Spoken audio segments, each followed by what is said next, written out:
Top quality और consistent performance के लिए सिर्फ सिल्वर पंप नाम याद रखना। ನಮ್ಮ ಮೆಟ್ರೋ ಅಲ್ಲ, ಇದು ದುಬಾರಿ ಮೆಟ್ರೋ ಆಗಿದೆ. ದರ 1 to ಡಬಲ್. ಇದರ ಪರಿಣಾಮ ಮೆಟ್ರೋ ಖಾಲಿ ಖಾಲಿ ಓಡಾಡ್ತಾ ಇದೆ, ಜನ ಹೋಗ್ತಾ ಇಲ್ಲ. ಮೆಟ್ರೋದಲ್ಲಿ ಪ್ರಯಾಣಿಸುವವರ ಸಂಖ್ಯೆ ಕಡಿಮೆ ಆಗ್ತಾ ಇದೆ. ಮೆಟ್ರೋ ಕಡೆಗೆ ಜನ ಮುಖ ಮಾಡ್ತಾ ಇಲ್ಲ. 35% 40% ಪ್ರಯಾಣಿಕರ ಸಂಖ್ಯೆ ಇಳಿಕೆಯಾಗಿದೆ. ಕಾರಣ ದರ ಏರಿಕೆ. ನಿತ್ಯ ಮೆಟ್ರೋದಲ್ಲಿ 8 ರಿಂದ 9 ಲಕ್ಷ ಪ್ರಯಾಣಿಕರು ಓಡಾಡ್ತಾ ಇದ್ರು. ದರ ಏರಿಕೆಯ ನಂತರದಲ್ಲಿ ಈಗ 6 ರಿಂದ 7 ಲಕ್ಷ ಪ್ರಯಾಣಿಕರು ಸಂಚಾರ ಮಾಡ್ತಿದ್ದಾರೆ. ಮೊದಲು ದಿನಕ್ಕೆ 2 ರಿಂದ 2.5 ಕೋಟಿ ಕಲೆಕ್ಷನ್ ಆಗ್ತಾ ಇತ್ತು.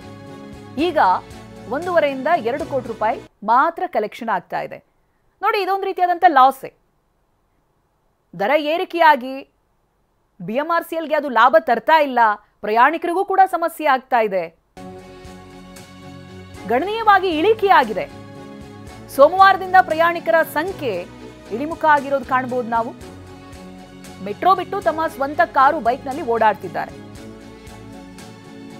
ಹೌದು, ನೀವು 60 ರೂಪಾಯಿ 70 ರೂಪಾಯಿ ಕೊಟ್ಟು ಮೆಟ್ರೋದಲ್ಲಿ ಪ್ರಯಾಣ ಮಾಡಿ ಅಂತ ಹೇಳಿದ್ರೆ ಯಾರು ಮಾಡ್ತಾರೆ? ತಮ್ಮ ಸ್ವಂತ ವಾಹನಗಳನ್ನೇ ಬಳಕೆ ಮಾಡ್ತಿದ್ದಾರೆ. ನಗರದಲ್ಲಿ ವಿಪರೀತ ಟ್ರಾಫಿಕ್ ಆಗ್ತಾ ಇದೆ. ಮೆಟ್ರೋ ಪ್ರಯಾಣ ದರ ಏರಿಕೆಗೆ ಪ್ರಯಾಣಿಕರು ಕಿಡಿಕಾರ್ತಿದ್ದಾರೆ. ದೊಡ್ಡ ಮಟ್ಟದಲ್ಲಿ ಪ್ರಯಾಣಿಕರಿಂದ ಆಕ್ರೋಶ ವ್ಯಕ್ತವಾಗ್ತಾ ಇದೆ. 45-50% ದರ ಏರಿಕೆ ಅಂತ ಇದೆ BMRCL, ಆದರೆ 100% ದರ ಏರಿಕೆಯನ್ನ ಮಾಡಿದೆ. ಸಿಕ್ಕಿದ್ದೇ ಚಾನ್ಸ್ ಅಂತ ದುಪ್ಪಟ್ಟು ದರ ಏರಿಕೆ ಮಾಡಿದೆ. BMRCL ನಿರ್ಧಾರದಿಂದ ಪ್ರಯಾಣಿಕರು ಆಕ್ರೋಶವನ್ನ ವ್ಯಕ್ತಪಡಿಸ್ತಾ ಇದ್ದಾರೆ. ಜೊತೆಗೆ ಮೆಟ್ರೋದಲ್ಲಿ ಪ್ರಯಾಣ ಮಾಡುವವರ ಸಂಖ್ಯೆ ಇಳಿಕೆ ಆಗಿರೋದನ್ನ ಗಮನಿಸಬಹುದು. ನಾವು 2-3 ದಿನಗಳಲ್ಲಿ ಲಕ್ಷಾಂತರ ಜನ ಓಡಾಟವನ್ನ ಮಾಡ್ತಾ ಇದ್ದಂತ ಮೆಟ್ರೋ ದಿನಕ್ಕೆ 2 ರಿಂದ 2.5 ಕೋಟಿ ಕಲೆಕ್ಷನ್ ಆಗ್ತಾ ಇತ್ತು. ಇದೀಗ ಕಲೆಕ್ಷನ್ ಕೂಡ ಕಡಿಮೆ ಆಗಿದೆ. 1.5 ಇಂದ 2 ಕೋಟಿ ರೂಪಾಯಿ ಕಲೆಕ್ಷನ್ ಮಾತ್ರ ಆಗ್ತಾ ಇದೆ. ಆಮೇಲೆ ಪ್ರಯಾಣಿಸ್ತಾ ಇರುವಂತ ಪ್ರಯಾಣಿಕರ ಸಂಖ್ಯೆಯನ್ನ ನೋಡಿದ್ರೆ 8 ರಿಂದ 9 ಲಕ್ಷ ಪ್ರಯಾಣಿಕರು ಓಡಾಟವನ್ನ ಮಾಡೋದ್ರಲ್ಲಿ ಇದೀಗ 6 ರಿಂದ 7 ಲಕ್ಷ ಪ್ರಯಾಣಿಕರು ಸಂಚಾರವನ್ನ ಮಾಡ್ತಿದ್ದಾರೆ. ಈ ಬಗ್ಗೆ ಡೀಟೇಲ್ಸ್ ಅನ್ನ ಪಡೆದುಕೊಳ್ತಾ ಹೋಗ್ತೀನಿ. ಪ್ರತಿನಿಧಿ ಕಿರಣ್ ಸೂರ್ಯ ಲೈವ್ ನಲ್ಲಿ ಜಾಯ್ನ್ ಆಗ್ತಾ ಇದ್ದಾರೆ. ಕಿರಣ್ ಸೂರ್ಯ, ಅಂಕಿ ಸಂಖ್ಯೆಯನ್ನ ನಾವು ನೋಡ್ತಾ ಇದ್ವಿ.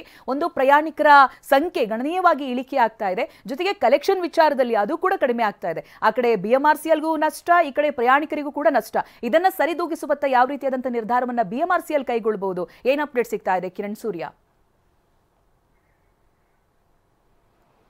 ಹೌದು ಚೈತ್ರ, ಖಂಡಿತವಾಗಲೂ ಕೂಡ BMRCL ಅಧಿಕಾರಿಗಳು ಈಗಾಗಲೇ ಕೂಡ 45 ರಿಂದ 50% ಟಿಕೆಟ್ ದರವನ್ನು ಹೆಚ್ಚಳ ಮಾಡಿದ್ದೀವಿ ಅಂತ ಹೇಳ್ತಿದ್ರು ಕೂಡ ಇಲ್ಲಿ ಪ್ರಯಾಣಿಕರು ಓಡಾಡುವಂಥ ಸಂದರ್ಭದಲ್ಲಿ TV9 ಕೂಡ ರಿಯಾಲಿಟಿ ಚೆಕ್ ಮಾಡಿದಂಥ ಸಂದರ್ಭದಲ್ಲಿ 100% ಟಿಕೆಟ್ ದರವನ್ನು ಈಗಾಗಲೇ ಕೂಡ ಹೆಚ್ಚಳವನ್ನು ಮಾಡಿರುವಂಥದ್ದು.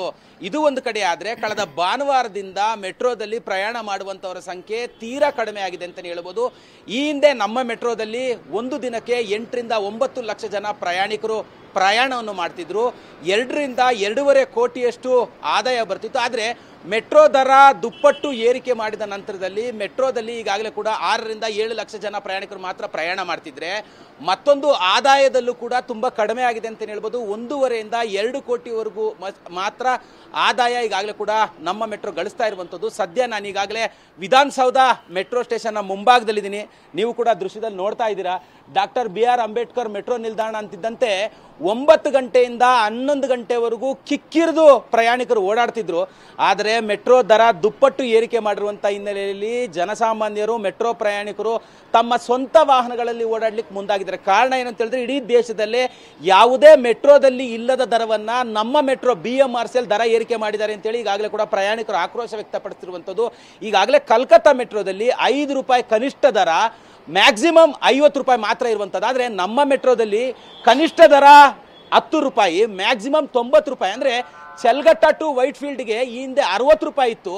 ಈಗ ಈ ದರ ಏರಿಕೆಯಿಂದ 90ರಷ್ಟು ಕೂಡ 90 ರೂಪಾಯಿಯಷ್ಟು ಏರಿಕೆ ಆಗಿರುವಂಥದ್ದು. ಇದು ಫಸ್ಟ್ ಪಾಯಿಂಟಿಂದ ಎಂಡ್ ಪಾಯಿಂಟ್ಗೆ ಏರಿಕೆ ಮಾಡಿರುವಂಥ ದರ. ಆದರೆ ಮಧ್ಯ ಭಾಗದಲ್ಲಿ ಬೇರೆ ಬೇರೆ ಕಡೆಗಳಿಗೆ 20 ರಿಂದ 25 ರೂಪಾಯಿ 30 ರೂಪಾಯಿ ಕೊಟ್ಟು ಓಡಾಡುವಂಥ ಸ್ಥಳಗಳೇನಿದ್ವು ಆ ಎಲ್ಲ ಸ್ಥಳಗಳಿಗೂ ಕೂಡ BMRCL ಈಗಾಗಲೇ 1 to ಡಬಲ್ ಅನ್ನು ಏರಿಕೆ ಮಾಡಿರುವಂಥದ್ದು. ಈ ನಿಟ್ಟಿನಲ್ಲಿ ಪ್ರಯಾಣಿಕರು ಸಾಕಷ್ಟು ಸಂಖ್ಯೆಯಲ್ಲಿ ಈಗಾಗಲೇ ಆಟೋ ಇರ್ಬೋದು, ಓಲಾ ಉಬರ್ ಇರ್ಬೋದು, ಮತ್ತೆ ತಮ್ಮ ಸ್ವಂತ ವಾಹನಗಳ ಮೂಲಕವಾಗಿ ಓಡಾಡ್ಲಿಕ್ಕೆ ಮುಂದಾಗ್ತಿದ್ದಾರೆ. ಕಾರಣ ಏನಂತ ಹೇಳಿದ್ರೆ 90 ರೂಪಾಯಿ, ಒಂದು ಕಡೆ 90 ರೂಪಾಯಿ, ಇನ್ನೊಂದು ಕಡೆ 90 ರೂಪಾಯಿ. ಒಂದು ದಿನಕ್ಕೆ ಓಡಾಡಬೇಕು ಅಂತ ಹೇಳಿದ್ರೆ 180 ರೂಪಾಯಿ. 180 ರೂಪಾಯಿ ಕೊಟ್ಟು ಮೆಟ್ರೋದಲ್ಲಿ ಓಡಾಡುವ ಬದಲು ನಮ್ಮದೇ ಸ್ಕೂಟರ್ಗೆ 100 ರೂಪಾಯಿ ಪೆಟ್ರೋಲ್ ಹಾಕೊಂಡ್ರೆ ಆರಾಮಾಗಿ ಹೋಗಿ ಬರ್ಬೋದು ಆಫೀಸಿಗೆ, ಕಚೇರಿ ಕೆಲಸಗಳಿಗೆ ಅಂತೇಳಿ ಪ್ರಯಾಣಿಕರು ನಿಜವಾಗ್ಲೂ ಕಳೆದ 5 ದಿನಗಳಿಂದ ಮೆಟ್ರೋದಲ್ಲಿ ತೀರಾ ಕಡಿಮೆ ಆಗಿದೆ ಅಂತ ಹೇಳ್ಬೋದು. ನಾನು ನಿಮಗೆ ದೃಶ್ಯದಲ್ಲಿ ತೋರಿಸ್ತಾ ಇದ್ದೀನಿ ನೋಡಿ ಚೈತ್ರ, ಎಷ್ಟು ಸಂಖ್ಯೆ ಅಂತ ಹೇಳಿದ್ರೆ ಹೈಕೋರ್ಟ್ ಇರುವಂಥದ್ದು, ವಿಧಾನಸೌಧ ಇರುವಂಥದ್ದು, ಪಕ್ಕದಲ್ಲಿ ವಿಕಾಸಸೌಧ ಇರುವಂಥದ್ದು. ಇದು ರಾಜಧಾನಿ ಬೆಂಗಳೂರಿನಲ್ಲೇ ಒಂದು ಮಟ್ಟಿಗೆ ಅತಿ ಹೆಚ್ಚಿನ ಪ್ರಯಾಣಿಕರು ಓಡಾಡುವಂಥ ಮೆಟ್ರೋ ಸ್ಟೇಷನ್ ಅಂತಲೇ ಹೇಳ್ಬೋದು ಈ metro station, doctor B R Ambedkar metro station. ಆದರೆ ದರ ಏರಿಕೆ ಮಾಡಿದ್ಮೇಲೆ ಎಷ್ಟರ ಮಟ್ಟಿಗೆ ನೋಡಿ, ಸಮಯ ಇನ್ನು 10 ಗಂಟೆ 10 ನಿಮಿಷ ಅಷ್ಟೇ, 11 ಗಂಟೆ 9 ಗಂಟೆಯಿಂದ 11 ಗಂಟೆವರೆಗೂ ಕಿಕ್ಕಿರಿದು ಜನ ಓಡಾಡ್ತಿದ್ರು ಈ ಮೆಟ್ರೋ ಸ್ಟೇಷನ್ಗೆ ಬರುವಂಥದ್ದು ಹೋಗುವಂಥದ್ದು ಎಲ್ಲವೂ ಕೂಡ ಆಗ್ತಿತ್ತು ನೋಡಿ. ಎಲ್ಲೋ ಒಂದಷ್ಟು ಜನರು ಮಾತ್ರ ಮೆಟ್ರೋದಲ್ಲಿ ಓಡಾಡ್ತಿದ್ದಾರೆ. ಈಗಾಗಲೇ ಸಿಎಂ ಕೂಡ BMRCL MD ಮಹೇಶ್ವರ ಅವ್ರ ಜೊತೆಯಲ್ಲಿ ಮಾತುಕತೆ ನಡೆಸಿರುವಂಥದ್ದು. 1 to 2 ಅಂತೇಳಿ ಈಗಾಗಲೇ ಕೂಡ ಮಾಹಿತಿ ಬರ್ತಾ ಇದೆ ಅಂತೇಳಿ BMRCL MD ಕೂಡ ಕೆಲವೊಂದು ಭಾಗಗಳು ಈ ಥರದೊಂದು ಆಗಿದೆ, ಅದನ್ನ ಪರಿಶೀಲನೆ ಮಾಡಿ ಅಂತೇಳಿ CM ಸಿದ್ದರಾಮಯ್ಯನವರು ಕೂಡ ಈಗಾಗಲೇ BMRCL MD ಮಹೇಶ್ವರ ಅವರಿಗೆ ಒಂದು ಸೂಚನೆಯನ್ನು ಕೂಡ ಕೊಟ್ಟಿರುವಂಥದ್ದು. ಈಗಾಗಲೇ ಮೆಟ್ರೋದ ದರ ಹೆಚ್ಚಳವನ್ನು ಖಂಡಿಸಿ ದೊಡ್ಡ ಮಟ್ಟದಲ್ಲಿ ಕಳೆದ 4-5 ದಿನಗಳಿಂದ ಆಕ್ರೋಶಗಳು ವ್ಯಕ್ತವಾಗ್ತಿರುವಂಥದ್ದು. ರಾಜಧಾನಿ ಬೆಂಗಳೂರಿನಲ್ಲಿ ಪ್ರತಿಭಟನೆಗಳು ಕೂಡ ನಡೀತಿರುವಂಥದ್ದು. ಕಾರಣ ಏನಂತ ಹೇಳಿದ್ರೆ ಜನವರಿಯಲ್ಲಿ ಈಗಾಗಲೇ ಕೂಡ BMTC ಟಿಕೆಟ್ ದರವನ್ನು ಹೆಚ್ಚಳ ಮಾಡಿತ್ತು. ಈಗ ಮತ್ತೆ BMRCL ಟಿಕೆಟ್ ದರವನ್ನ ಅದು 1 to 2 ಏರಿಕೆ ಮಾಡಿರುವಂಥದ್ದು. 15ರಷ್ಟು BMTC ಟಿಕೆಟ್ ದರವನ್ನು ಹೆಚ್ಚಳ ಮಾಡಿತ್ತು. ಇವರು 40, 45, 50ರಷ್ಟು ಅಂತ ದರ ಏರಿಕೆ ಮಾಡ್ತೀವಿ ಅಂತ ಹೇಳಿದ್ರು, ಆದರೆ ಅಷ್ಟು ಏರಿಕೆಯನ್ನ ಮಾಡಿಲ್ಲ. 1 to 2 ಅಂದ್ರೆ 50 ರೂಪಾಯಿ ಇದ್ದಂಥದ್ದು 90 ರೂಪಾಯಿ, ಅಂದ್ರೆ 25, 30 ಈ ತರ ಏನೇನು ದರ ಇತ್ತು ಅದೆಲ್ಲವನ್ನೂ ಕೂಡ 1 to 2 ಏರಿಕೆ ಮಾಡಿದ್ದಾರೆ. ಸೊ ಆ ಕಾರಣಕ್ಕಾಗಿ ಈಗಾಗಲೇ ಪ್ರಯಾಣಿಕರು ತೀವ್ರವಾದಂಥ ಆಕ್ರೋಶವನ್ನು ವ್ಯಕ್ತಪಡಿಸಿರುವಂಥದ್ದು ಒಂದು ಕಡೆ. ಎರಡನೇದು, ಮೆಟ್ರೋದಲ್ಲಿ ಪ್ರಯಾಣವನ್ನು ಮಾಡಲಿಕ್ಕೂ ಕೂಡ ಹಿಂದೇಟನ್ನು ಆಗ್ತಾ ಇದ್ದಾರೆ ನೋಡಿ. ಈಗ ಟ್ರೈನ್ ಬಂದಿದೆ, ಟ್ರೈನ್ ಬಂದ್ರೆ ಎಷ್ಟು ಜನ ಪ್ರಯಾಣಿಕರು ಇರಬೇಕು? ಒಂದು ಮೆಟ್ರೋ ಟ್ರೈನ್ ಬಂದ್ರೆ ವಿಧಾನಸೌಧ ಮೆಟ್ರೋ ಸ್ಟೇಷನ್ಗೆ ನೂರಾರು ಸಂಖ್ಯೆಯಲ್ಲಿ ಪ್ರಯಾಣಿಕರು ಆಗಮಿಸಬೇಕು. ಇಲ್ಲಿ ನೋಡಿ 4ರಿಂದ 5 ಜನ ಕಾಣಿಸ್ತಾ ಇದ್ದಾರೆ. ಇಷ್ಟರ ಮಟ್ಟಿಗೆ ಮೆಟ್ರೋ ಪ್ರಯಾಣಿಕರು ನಿಜವಾಗ್ಲೂ BMRCLನ ಮೇಲೆ ಆಕ್ರೋಶಗೊಂಡಿದ್ದಾರೆ. ಮೆಟ್ರೋದಲ್ಲಿ ಓಡಾಡ್ಲಿಕ್ಕೆ ಹಿಂದೇಟನ್ನು ಆಗ್ತಾ ಇದ್ದಾರೆ. ಇದು ತುಂಬಾ ದೊಡ್ಡ ಮಟ್ಟದಲ್ಲಿ ಮೆಟ್ರೋ ಮೇಲೆ ಎಫೆಕ್ಟ್ ಆಗುತ್ತೆ. ಅಂದ್ರೆ ಈಗ ಚೆನ್ನೈ ಮೆಟ್ರೋ ಇರ್ಬೋದು, ದೆಹಲಿ ಮೆಟ್ರೋ ಇರ್ಬೋದು, ಕಲ್ಕತ್ತಾ ಮೆಟ್ರೋ ಇರ್ಬೋದು, ಹೀಗೆ ಬೇರೆ ಬೇರೆ ಮೆಟ್ರೋಗಳಲ್ಲಿ ಇಷ್ಟು ದೊಡ್ಡದಾದಂಥ ಒಂದು ದರವನ್ನ ಏರಿಕೆ ಮಾಡಿಲ್ಲ ಹಿಂದೆಂದು. ಮೆಟ್ರೋ ಹೇಳ್ಕೊಳ್ತಿರುವಂತೆ ಕಳೆದ 7 ವರ್ಷದ ಹಿಂದೆ ನಾವು ಮೆಟ್ರೋ ದರವನ್ನ, ಟಿಕೆಟ್ ದರವನ್ನ ಏರಿಕೆ ಮಾಡಿದ್ವಿ. ಆ ಕಾರಣಕ್ಕಾಗಿ ಇಷ್ಟು ದೊಡ್ಡದಾದಂಥ ದರವನ್ನ ಏರಿಕೆ ಮಾಡಿದ್ವಿ ಅಂತ ಹೇಳಿದ್ರೆ ಆಯ್ತು. ಪ್ರಯಾಣಿಕರು ಕೂಡ 45ರಿಂದ 50 ಅಂತ ಹೇಳಿದ್ರೆ ಏನೀಗ 30 ರೂಪಾಯಿ ಇರುವಂತ ಜಾಗದಲ್ಲಿ ಒಂದು 60 ರೂಪಾಯಿ ಆಗಬಹುದು ಅಂತ ಅನ್ಕೊಂಡಿದ್ರು. ಇಲ್ಲಾಂದ್ರೆ 15 ರೂಪಾಯಿ ಹೆಚ್ಚಳ, 30 ರೂಪಾಯಿ ಇರುವಂತ ಜಾಗದಲ್ಲಿ 15 ರೂಪಾಯಿ ಹೆಚ್ಚಳ ಆದ್ರೆ 45 ರೂಪಾಯಿ ಆಗತ್ತೆ ಅಂತ ಅನ್ಕೊಂಡಿದ್ರು. ಆದ್ರೆ ಇವರು 1 to 2 30 ರೂಪಾಯಿ ಇರುವಂತದನ್ನ 60 ರೂಪಾಯಿ ಮಾಡಿರುವಂತ ಹಿನ್ನೆಲೆಯಲ್ಲಿ ಮೆಟ್ರೋ ವಿರುದ್ಧವಾಗಿ ಈಗಾಗಲೇ ಪ್ರಯಾಣಿಕರು ತೀವ್ರವಾಗಿ ಆಕ್ರೋಶನ ವ್ಯಕ್ತಪಡಿಸಿರುವಂತದ್ದು. ಚೈತ್ರ, ಥ್ಯಾಂಕ್ ಯು ಕಿರಣ್ ಸೂರ್ಯ ಮಾಹಿತಿಗಾಗಿ. ನೋಡಿ, ಮೆಟ್ರೋ ದರ ಏರಿಕೆ ಯಾವ ರೀತಿಯಾಗಿ ಜನರಿಗೆ ಬರೆ ಎಳಿತಾ ಇದೆ ಅಂತ. ಈ ನಡುವೆ ಸಿಎಂ ಟ್ವೀಟ್ ಮಾಡಿದ್ದಾರೆ, MD ಜೊತೆಗೆ ಮಾತನಾಡಿದ್ದೀನಿ ಅನ್ನೋದಾಗಿಯೂ ಹೇಳಿದ್ದಾರೆ. ಇದರ ಪರಿಣಾಮ ಏನಾಗುತ್ತೆ ಅನ್ನೋದನ್ನ ನಾವು ಮುಂದಿನ ದಿನಗಳಲ್ಲಿ ನೋಡಬೇಕಾಗಿದೆ.